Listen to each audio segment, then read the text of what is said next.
Rock and roll may live forever, but we only retire once. Kevin Lamour of Our Financial Plans and Quadris Investment Services offers a large range of financial solutions from some of the biggest leaders in the investment and insurance landscape of Canada. See how a solid financial plan built with friendly and professional advice can help. Find out more at ourfinancialplans.ca or give them a call at 705-949-1316. Hey folks, and welcome to another episode of the Lonesome Cowboy podcast. Today I think he's from way out in the Nova Scotia area, Mr. Charlie Acorn. Charlie, how you doing? Indeed. How's it going, pal? Good to see you. Very good. Is that where you call home, Charlie, is Nova Scotia? Yeah, I was born and raised in Nova Scotia. I grew up in Truro, which is sort of considered the hub of the province. Yes. Kind of all highways kind of converge on Truro. And I moved to Halifax at the beginning of my career, and that's that's where I live now with my family.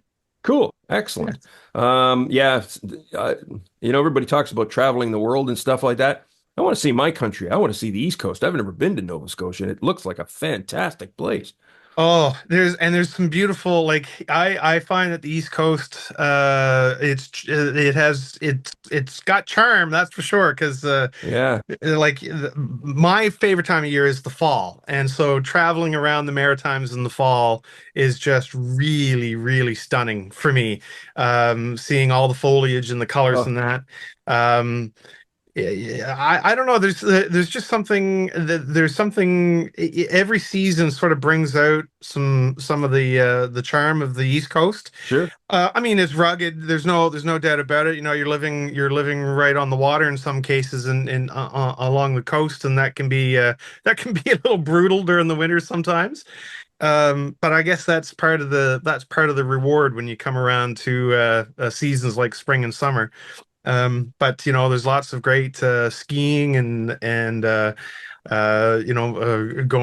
sugar shacking with the maple syrup farms, and that's we do that stuff. We do that stuff in Northern Ontario too. That's for sure. Yeah, of course, you're no stranger to that. Exactly. So tell me about the brand new album, Charlie. San Pellegrino. Yeah, San Pellegrino is this is the latest in sort of a long evolution of what my sound has been over the last probably 10 years. And I think a lot of fans who might those who have only just maybe heard of me recently might have thought, oh, I've heard the name Charlie Acorn. He's a blues player from East Coast Canada, and they wouldn't be wrong. But that would more represent the sort of the earlier albums of my career. And over the last 10 years, I want to say, or even the last 12 years, I've had this real shift of going back to listening to a lot of the music that I grew up listening to as a kid. And so for me, that was a lot of singer-songwriters and a lot of roots music, a lot of I don't want to say outlaw country, and it wasn't pop country, but it was somewhere in the middle of alt country, which I think a lot of us sort of term as Americana these days. Yeah. And because there was a mix of bluegrass, there was a mix of Appalachian, there was a mix of even traditional stuff that comes out of the East Coast. But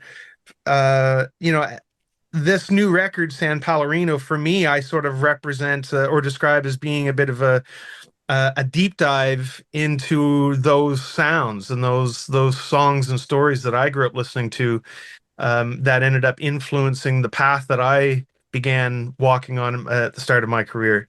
And so this is kind of a full circle album for me in a lot of ways. Cool. Very cool. So where is San Pellegrino, and why is it so special that you named an album after it? Well, that's a great question. San Pellegrino is in fact it's a fictional town. Okay. You won't find it on a map, but I think a lot of us have spent some time there, a time or two over our travels, and it came more out of a moment of depression that I was going through, and I needed to put a name and a face to these feelings that I had been experiencing. and this loneliness that I had felt. And so I started working on this song, and I had the name of I had this idea of this being kind of this lonely, dusty town, um, where, utterly no one cares if you're coming or going, because everyone's got their own reasons for being there. And so I took that concept and I called up a friend of mine, Matt Anderson, and who's a really great singer songwriter himself, and asked him if he could help get the song across the finish line. And so we got together on a snowy January day, and batted the lyrics back and forth, and put the rock in the tumbler, so to speak. And that song, the song San Palorino, came out of that. But that happened in, I want to say circa 2016, 2017, maybe. Wow. And I had been singing that at live shows, Sure. but it had always sort of stayed in the back pocket in terms of a recorded track, until I felt like I had found a home for it and another collection of songs. And then when the pandemic struck, in an attempt to sort of kind of get things back on the rails, I was turning to some more collaborative projects with other acts, by way of doing a live record with another a band, and then put out an acoustic album with Susie Vinnick and Lloyd Spiegel, an acoustic blues album. And so I had these projects that had been sort of in the queue, when those opportunities had come and gone, and I found that it was time to get back into creating a Charlie record, so to speak. I felt like I was looking at a different landscape, that coming out the other side of the pandemic, that not all of us had fared it coming out of it as we had going into it. And the discussions around mental health and discussions around the phrase of an epidemic of loneliness, Hmm. and how people were feeling very isolated, and in some senses because we had to, for a greater good, but enduring the long lasting impact of that. And that's how San Palorino truly came to light, Hmm. was sitting down with these songs and these feelings, and then realizing that it was hearkening back to the song that Matt and I had wrote years before. Wow, that's awesome. That's quite the evolution and quite the album too, folks. By the way, you need to give this a bit of a listen. Now, when you're on tour, Charlie, is this a full band show or are you playing just solo? Because I've seen you do it with loopers and all kinds of stuff, and I've seen you playing with full bands. So where are you with this tour with this album? Well, it's a bit of both, because it is a larger sounding album, and so all the maritime dates that we had done over the last couple of months had been all band stuff to really represent the sound of the record, because we have, things like slide and pedal steel and accordion, and even some trumpet on the record. And so really sort of capturing the various flavors of that, was something that I really wanted to capture. But at the same time, I wanted these songs to be strong enough that they can stand on their own in a solo setting, so that when, as a touring musician, and you would know this yourself, when you're faced with the logistics of doing live touring in today's in today's climate, is very, very difficult to do with a large Yeah, ensemble. yeah. And it's hard enough to do as a solo act, when you look at things like the cost of hotels and the cost of flights and car rentals and that sort of thing. Just those three major components have all been so heavily inflated over the last, and sadly normalized, um, Yeah. that it's just really become increasingly more difficult for touring. And so I think this record, I needed to make sure, as much as I wanted to really have my sound and my what was truly coming from my heart represented on the record, I needed the songs to be able to breathe, and stand on their own two legs, so that if I'm going to a different part of the country, like for instance, if I'm flying out west, or if I'm even going to a different country altogether and performing these songs, that I'm in a position where I can deliver the songs and still have the lyrics stand true. Gotcha. Well, that's a lot of forethought in that. I really like that, the way that you're working with that. Well, That's one of I the mean, things. Yeah, I like to keep my songs, I record them like I play them solo yeah, with my sure, wife yeah. singing backup. And I don't know if I'm doing the right thing or the wrong thing, or maybe I should do them full band and then just play as I play when I play them. So Well, it's always a yin and yang kind of it thing. is. It really is, and yeah, and it can be tricky to navigate. There's no question, but there is no right or wrong way in that regard. Like one of my biggest influences over the last 20 years has been a fellow by the name of Martin Sexton, Hmm. and Martin, I believe, is originally out of the Syracuse area. And every time when I first turned on to Martin's catalog and his style of singing, he's such a great songwriter and such a phenomenal musician. And a lot of his albums are full band stuff, and there'll be the occasional sort of stripped back song. Sure. But for the most part, his albums are, band arranged and that sort of thing. But 9 times out of 10, he's touring solo, and Yeah, it's a logistics issue more than anything else. really, it's unfortunately to have to pull the curtains back on Yeah. that. But if when you were touring as an independent artist, and the financial success of that rises and falls on your shoulders, Hmm. you quickly realize the reality of the landscape and the choices that you have to make if you want to Yeah. be on a stage. Yeah, exactly. One of the things I created this podcast for was to speak to DIY musicians. Mhm. And I really found it interesting that I'm discovering there are more DIY musicians that I didn't think were and really are. And I talked to guys like Stephen Fearing. Ah, And Stephen, he does it all except for booking. And I had to yeah. look on your website, and all I see is Charlie Acorn contacts and one other one for booking. So Yeah. you are a DIY musician. Um, is that something you think, Charlie, that you'd like to continue doing that way, or would you be happy to say, "Give me a record label, I'll take whatever you got and let you guys handle that stuff"? Oh, that is a question. I lose. It's Sleep over that one, do I you? do. I lose sleep over that, my friend. Uh, because I think about that on a very regular basis because I've gone through phases where I've had different team members, where I've worked with publicists and I've worked with managers.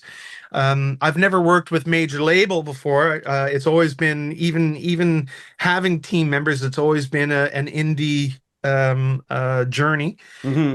Uh, and that comes and goes. I think ultimately, when you work as an independent artist, you have to be prepared to do it all yourself, whether or not you want to do it by yourself. And it's part of that entrepreneurial spirit, I think, because this is our creative, this is our vocation and our discipline, but it's also the skill set of operating a business Hmm. in this climate. And it's it's really, really difficult, and it's not for the faint of heart. You have to be creative. You have to think outside the box, and you have to have irons in various fires, hoping that one of them sparks.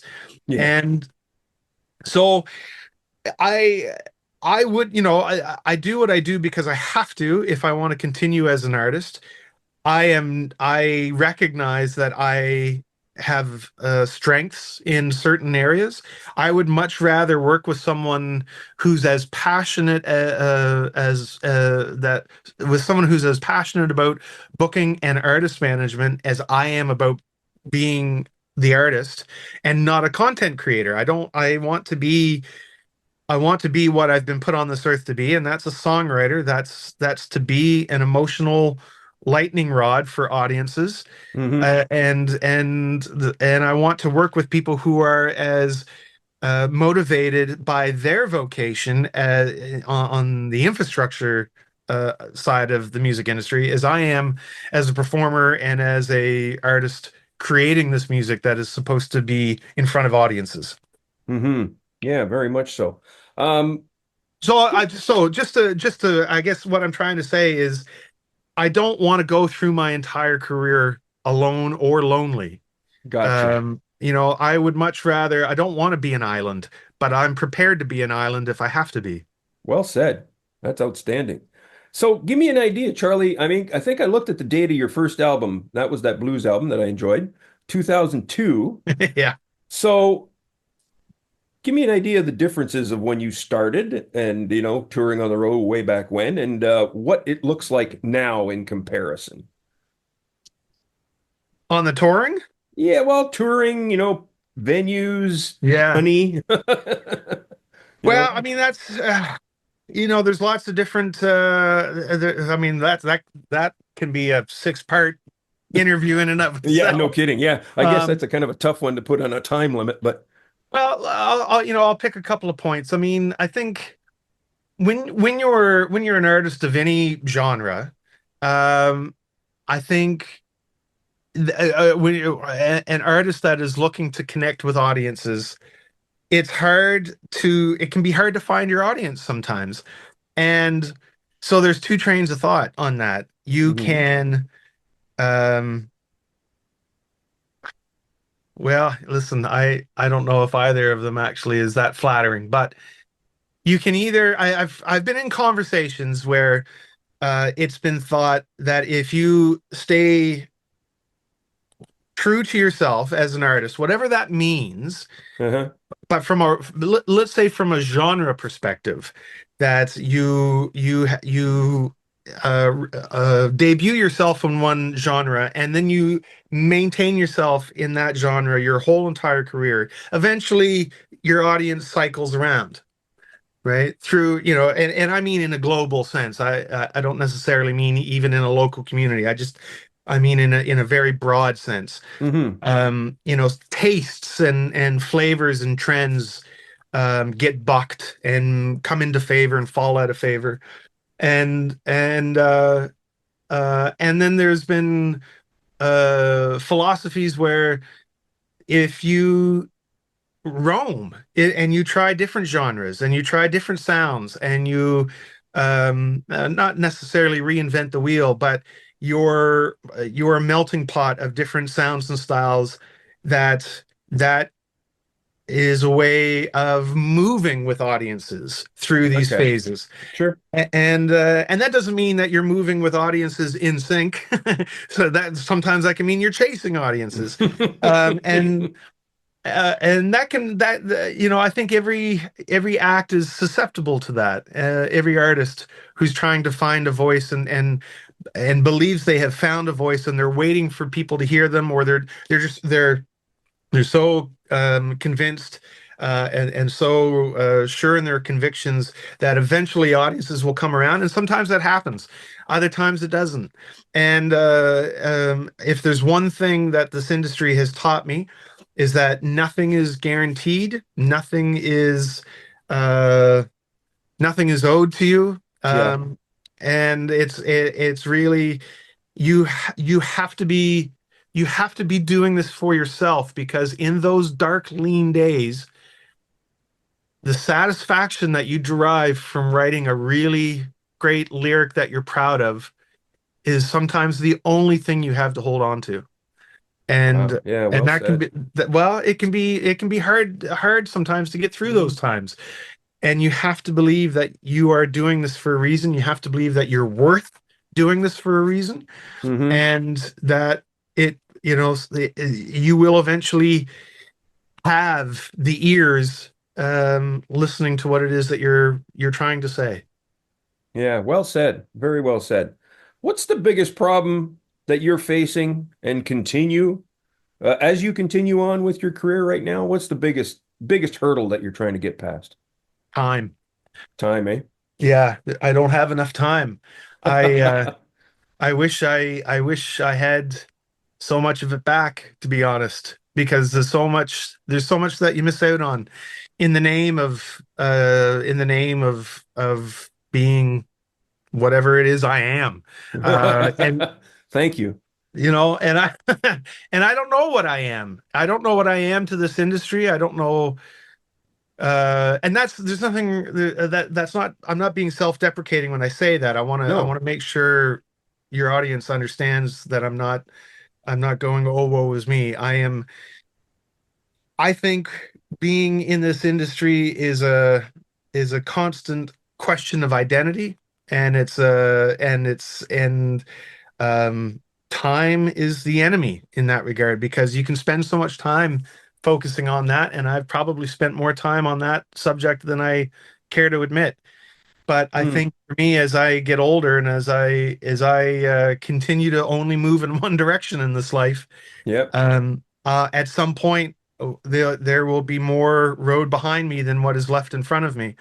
And I hope when I have reached a certain point in time that I will be looking back on a body of work that I leave as a legacy to my family, and something that they can look at and be proud of me when I'm not here to sing those songs anymore. Fantastic. Charlie, tell us where this, we got a few minutes left. Tell us where this tour is going to take you and where they can see you. Yeah. Well, I've for the rest of the year, I'm focused on maritime shows. I have a couple of holiday shows and some things here and there, some private things. So I'm, for the most part, my big touring is sort of wound down now for the year. So I kick back up in January. I'm heading to Ireland in January to showcase at an event called Your Roots Are Showing. Oh, yeah, and right. uh, and then I go from there right out to BC, and I toured BC and Alberta for about 2 weeks, doing a combination of house concerts and club shows, and some folk club shows. And then I moved from there into Folk Alliance, which is always that's a big event. And this year it's coming to Canada. It's in Montreal, Hmm. and then more touring in the across the Maritimes in the spring. And I'm working on some international. I can't talk about it just yet, Gotcha. because it's not wholly confirmed yet. But I do have irons in the fire for international traveling for next year, which Good is great stuff. because that's been the last piece of the puzzle for me, coming out of the pandemic to get the wheels turning again, has been to get international traveling back up and running. So I'm very excited by the prospects of being able to do that again next year. Wow. That's fantastic, man. That you're an inspiration. I got to tell you that, sir. Like, as and that bit you said about time really hit me because I'm going to be 63 years old shortly into the new year, and I started to do this when I was 59. I was going to chase it full time. How's that for a dumbass move? Well, it's not though. That's the thing. Well, Because that's what I told Colin Linden that when he played a show here, and I was talking to him at his merch table, and I said, Colin, here's a really stupid one. I had him on my previous podcast before, and I said, I'm 59. At that time, I was 60, maybe 61. I said, and I just decided to do this full time. I says, am I nuts? He goes, actually, no, you're probably better equipped to handle what's coming to you. He says, there's something to be said for having a little road experience under your belt when you're trying something new, no doubt about it. And I think about, speaking of inspiration, I think of Harry Manx. oh, uh, Harry, yeah, yeah, because Harry was in his he didn't make a go of it until he was in his 50s.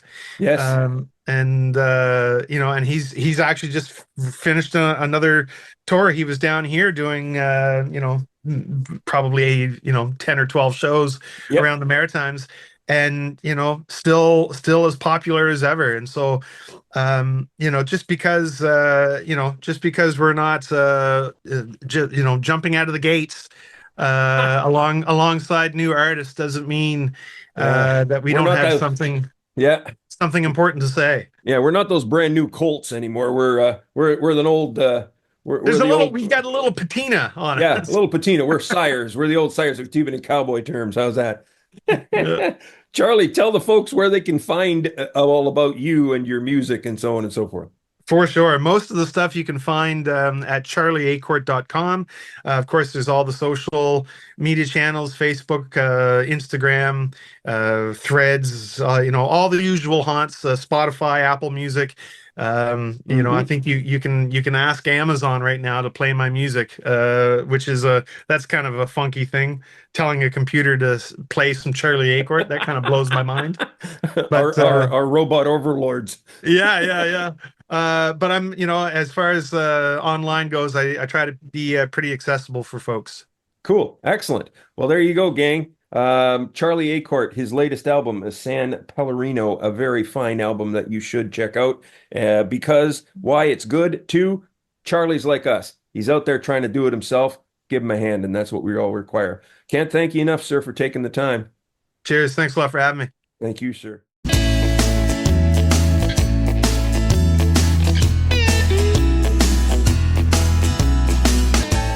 Rock and roll may live forever, but we only retire once.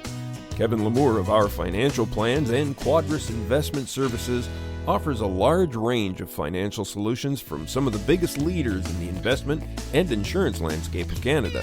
See how a solid financial plan built with friendly and professional advice can help. Find out more at ourfinancialplans.ca or give them a call at 705-949-1316.